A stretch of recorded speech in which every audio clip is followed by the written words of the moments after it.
Hello friends, this is Tanya. So welcome back to my channel Tanya talks and reaction. तो फिर मैं हाजिर हूँ एक नए वीडियो के साथ।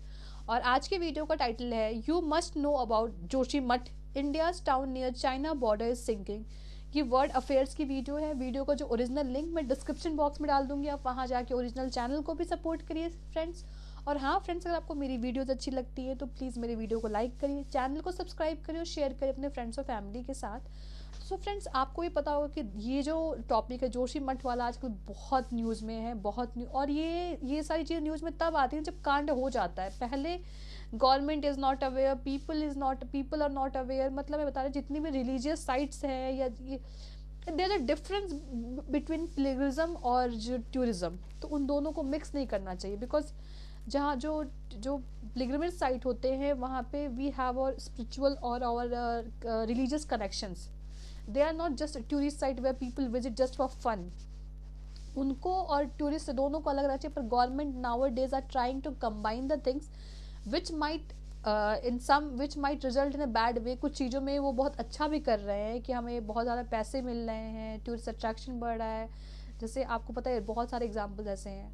तो ये सारे एग्जाम्पल्स मैं आपको वीडियो देखने के बाद बताऊंगी। पहले इस पर पूरी कंप्लीट वीडियो देखते हैं हम सब आपके साथ, फिर इस बारे में बात करेंगे। और अगर आप कुछ और कहना चाहते हैं इस बारे में, आपकी कोई राय है जो आप कहना चाहते हैं, आप चाहते हैं कि मैं कोई आपके रिक्वेस्टेड वीडियो पे कमेंट करूं, आप उसका लिंक नीचे दे सकते हैं कमेंट बॉक्स में। तो चलिए friends, let's start watching the video.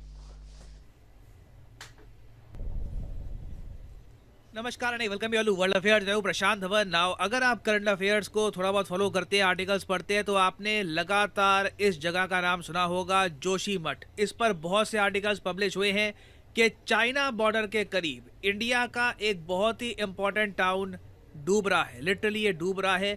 जो इमेजेस निकल के आ रही है जोशीमठ से ये ऐसी हैं कि कभी भी यहाँ पे बहुत ही बड़ा इलाका जमीन के अंदर धंस सकता है। यहाँ पर आप देख पाओगे। और इसीलिए उत्तराखंड की सरकार ने जोशीमठ के कई इलाकों को अनसेफ फॉर लिविंग डिक्लेयर कर दिया गया है कि यहाँ पर रहना सुरक्षित नहीं होगा।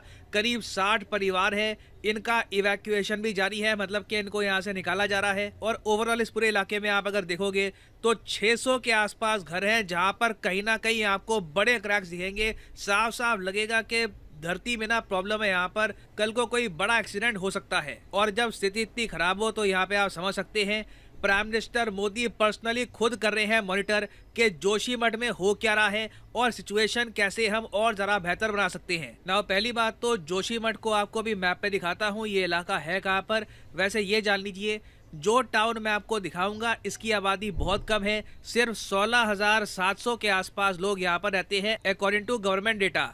अब यहाँ पर आप देख पाएंगे ये है एशिया का मैप और ये है आपके सामने हमारा प्यारा भारत। अब मैं जूम इन करूँगा उत्तराखंड की तरफ। उत्तराखंड में आपको मिलेगा जोशीमठ। तो यहाँ पे मैं अगर जूम इन करूँगा तो आप नोटिस करोगे उत्तराखंड में जो पहाड़ी इलाका है ना, चमोली डिस्ट्रिक्ट का, उसके बिल्कुल पास में यहाँ पे आपको मिलेगा जोशीमठ।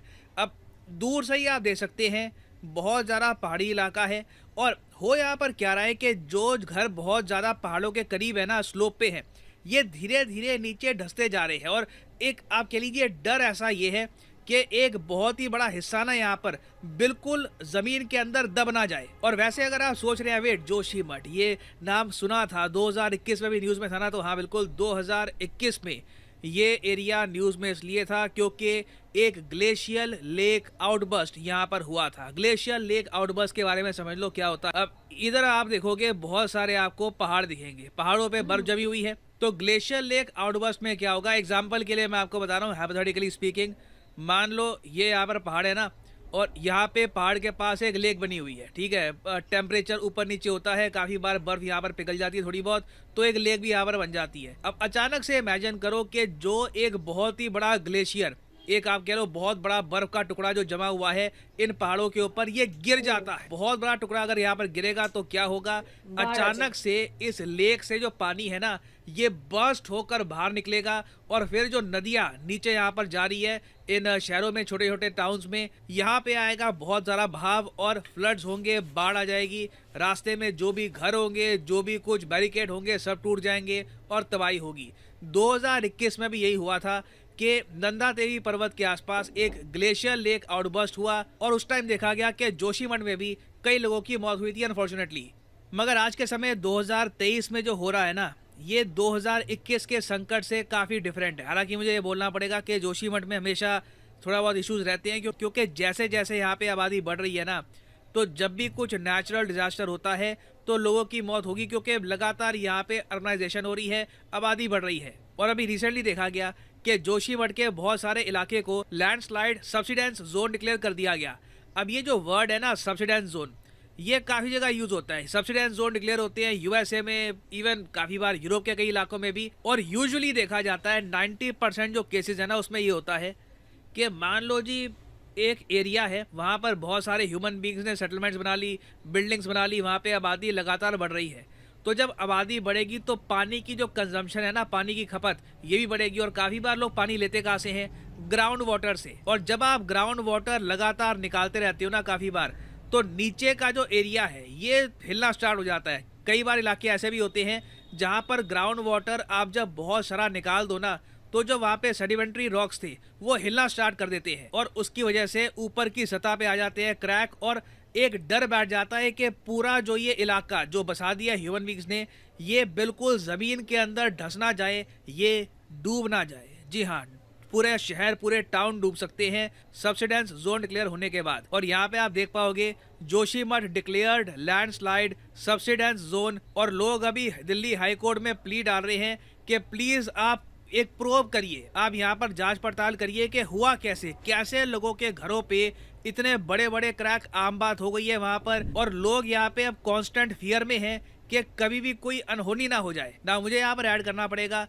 कि जोशीमठ का केस ज़रूरी नहीं है कि ज़्यादातर जो लैंडस्लाइड के इलाकों में होता है वहाँ पे जो केस है सेम यहाँ पे हो। इसके बारे में अभी प्रॉपर जानकारी हमको तभी मिलेगी जब एक प्रॉपर इन्वेस्टिगेशन होगी कि यहाँ पर हो क्या रहा है। क्योंकि जोशीमठ के आसपास आपको बहुत सारे हाइड्रो इलेक्ट्रिक प्रोजेक्ट भी मिलेंगे जहाँ पर हम पानी के बहाव को इस्तेमाल करते हैं बिजली प्रोड्यूस करने के लिए। काफ़ी बार पानी स्टोर भी किया जाता है वहाँ पर। उसके अलावा पास में जो ऋषिकेश बद्रीनाथ नेशनल हाईवे है उसका एक्सपेंशन भी हो रहा है, तो वहाँ पर भी काफ़ी हमने कंस्ट्रक्शन करी है पहाड़ी इलाकों में। तो कई एक्सपर्ट्स कह रहे हैं कि उसकी वजह से भी ना जो ये स्लोप्स हैं यहाँ पर ये अनस्टेडी हो गए हैं, इनकी जो अंदर की फाउंडेशन है ये थोड़ी सी हिल गई है, उसकी वजह से अब क्रैक आ रहे हैं ऊपर की सतह पर। और डर ये है कि पूरा इलाका ये धंस ना जाए। और इसके बारे में ऐसा नहीं है कि कोई वार्निंग कभी आई नहीं। बहुत सारे एक्सपर्ट्स ने 1976 से ये कहा है कि देखो जोशीमठ एक स्पिरिचुअल इलाका है। हिस्टोरिकली आप अगर देखोगे तो कभी भी इस इलाके में ज़्यादा आबादी नहीं रही। जो इस इलाके में बुजुर्ग थे, जो जानते थे इस इलाके को, उन्होंने ये कहा था हमेशा कि आबादी यहाँ पर कम रहनी चाहिए, ज़्यादा आबादी यहाँ पर आएगी तो अनहोनी होने का भी डर रहता है। क्योंकि वैसे मैं आपको बताऊँ तो जोशीमठ एक बहुत ही सेक्रेट साइट है।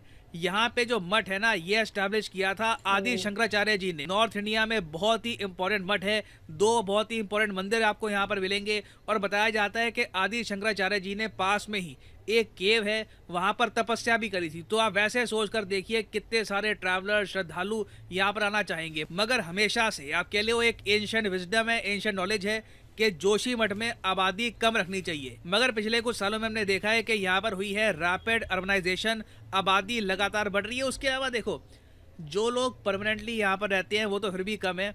उत्तराखंड एक ह्यूमंगस टूरिस्ट डेस्टिनेशन है।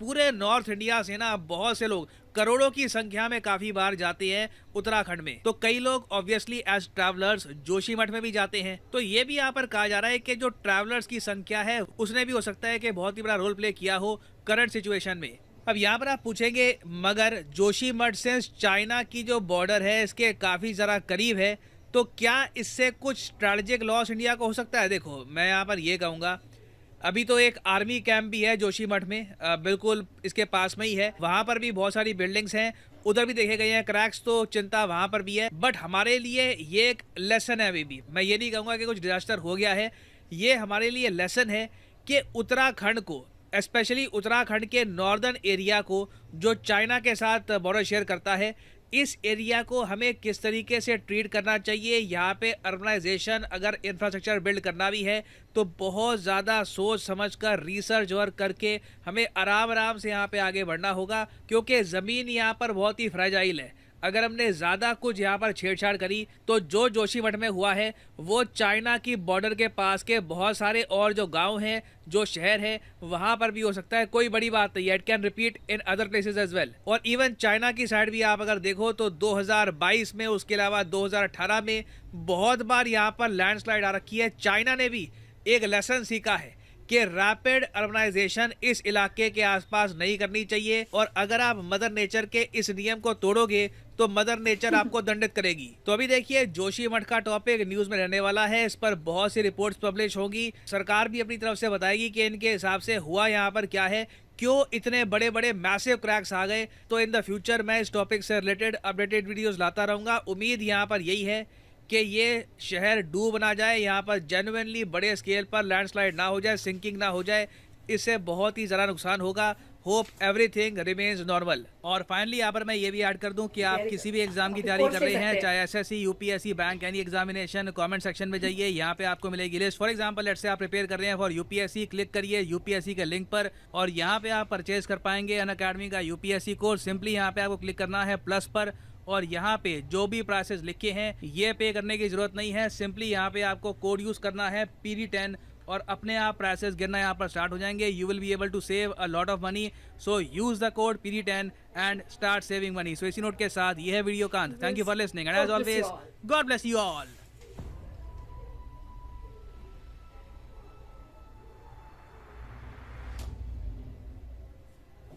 तो फ्रेंड्स, ये वीडियो हुई ख़त्म, और इस वीडियो को जब मैंने देखा, मैंने स्टार्टिंग में ही बताया था कि जितना मतलब न्यूज़ में देख के जितने आर्टिकल्स मैंने पढ़े हैं, या तो मैंने बहुत डिटेल में तो इस बारे में नहीं पढ़ा, पर जितना पता चला है कि ये एक पिलग्रिमेज साइट था। इसको जब आप रिलीजियस एक जब क्या होता है ना कि एक पिलग्रिमेज साइट को जब आप एक रिलीजियन टूरिज्म में बदलते हो या रिलीजियस टूरिज्म में बदलते हो, तो there are certain consequences that you have to face. और वो भी जब इस तरह के प्लेसेस इतने, एक तो ये ऑलरेडी ऐसे एरिया में है जहाँ पे लैंडस्लाइड, अर्थक्वेक होने के बहुत, it is like a disaster prone area. तो पहले से भी एंसेस्टर्स ने भी कह रखा था कि इस एरिया में कम लोगों को रखना, बिकॉज ये जानते थे कि अर्थ के किस पार्ट में है, यहाँ पे कितना खतरा है, जब यहाँ पे आबादी बढ़ेगी तो क्या क्या होगा। और ऐसे बहुत सारे केसेस हो चुके हैं।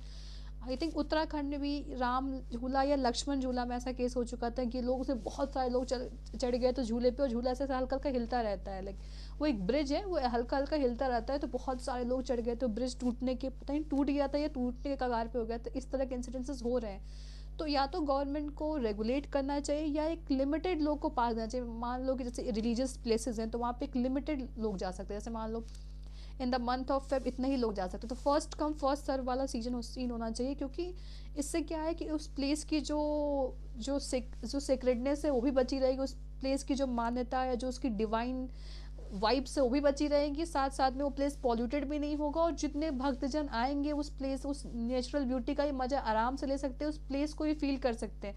अभी तो ऐसा है ना कि मंदिरों में जाओ बस ऐसे ऐसे भगाते, जल्दी जल्दी निकलो जल्दी निकलो जल्दी निकलो, तो जो जाता है उसे फॉर्मेलिटी करता है, उस चीज़ को फील नहीं कर पाता। तो मुझे लगता है कि हम तो कभी कभी इस तरह के रिलीजियस प्लेसेस पे जाते हैं, या इंडिया में तो इतने रिलीजियस प्लेसेस हैं, हम बार बार तो जा नहीं पाते। अगर हम एक बार भी कैसे भी एक मिडिल क्लास फैमिली की बात करें, इतना एफर्ट लगा के जा रहे हैं, पैसे लगा के जा रहे हैं, तो एटलीस्ट उस जगह को, उस प्लेस को पूरा इंजॉय करें। तो इस तरह से भी कर सकते हैं कि रेगुलेटरी वे में लोग आएँ। इससे क्या होगा, जब लोग रेगुलेटरी वे में आएंगे तो गवर्नमेंट वेस्ट मैनेजमेंट पे, लैंडस्लाइड और कुछ सीजन्स हो कि इस सीजन्स में ना आए, इससे लोगों को जो भी अमरनाथ वगैरह में भी बहुत तरह की इस तरह की चीज़ें, केदारनाथ में भी होता है, बाढ़ आती है, दिक्कत होती है, इस तरह की बहुत सारे, सिर्फ this is not a like the first example of a religious site which is going to be destroyed or which is getting deteriorated day by day, but अभी कुछ हुआ नहीं, बट कुछ बड़ा हो सकता है। इट्स गुड दैट गवर्नमेंट ने अभी कॉशन लिया है, लेकिन गुड क्या मतलब, फिर भी क्रैक्स तो दिख गए ना, क्रैक्स के पहले ही। अब क्या होता है ना कि पहले गवर्नमेंट बोलती, लोग ध्यान नहीं देते, अब जो लोगों को दिखने लगा, डर डेवलप हो गया, इसमें पूरी गलती गवर्नमेंट की भी नहीं दे सकते। गवर्नमेंट पहले कितनी भी एडवाइजरी जारी कर देती, लोग नहीं सुनते जब तक उनको खुद अपनी आंखों से फेंक देखना स्टार्ट नहीं हो जाता है। This is the reality of very India. और वो भी एक गांव है चाइना के पास, वहाँ ऑलरेडी कम लोग हैं, वहाँ पे इस तरह के गांव में भी उसकी कैपेसिटी ही इतनी है, तभी वहाँ पे कम लोग, क्योंकि इस समय तो ऐसा टाइम है कि जहाँ देखो वहाँ लोग भरे हैं। पर देखते हैं कि गवर्नमेंट चीज़ों कैसे मैनेज करती है। और ये होता है कि आप ना जो नेचुरल पावर और या नेचुरल चीज़ों के साथ ज़्यादा छेड़छाड़ करोगे, ज़्यादा रैपिड पेस पे अर्बनाइजेशन करोगे, तो ultimately you have to face the consequences. और आजकल हो रहा, आप देख रहे हो दिन क्लाइमेट चेंज, ग्लोबल वार्मिंग, ये सारी चीज़ें रैम्पेंट इंक्रीज हो रही हैं। तो ये कहीं ना कहीं पूरे वर्ल्ड की चिंता, सिर्फ इंडिया की नहीं, इतने सारे जो भी जितने क्लाइमेट एग्रीमेंट वे तो होते हैं कि कार्बन फ्री बनाएंगे, इंडिया भी पार्ट है कि 2070 तक इंडिया को कार्बन फ्री बनना है। ये सारी चीज़ें इसी को कंसर्न में लेकर की जा रही हैं, पर देखते हैं how much we get successful in all these practices. पर I wish that we get successful, I wish कि world understand the important, because अगर आज हम नहीं समझेंगे तो कल हम रोएंगे, और रोने के सिवा कुछ और बचेगा ही नहीं हमारे पास। सो इसी नोट के साथ मैं इस वीडियो को अंत करती हूँ। अगर आप चाहते हैं कि मैं कोई आपके रिक्वेस्टेड वीडियो पे रिएक्ट करूँ तो उसका लिंक आप नीचे डिस्क्रिप्शन बोल दी कमेंट बॉक्स में दे सकते हैं। सो फिर मिलते हैं नेक्स्ट वीडियो में, तब तक के लिए बाय, टेक केयर।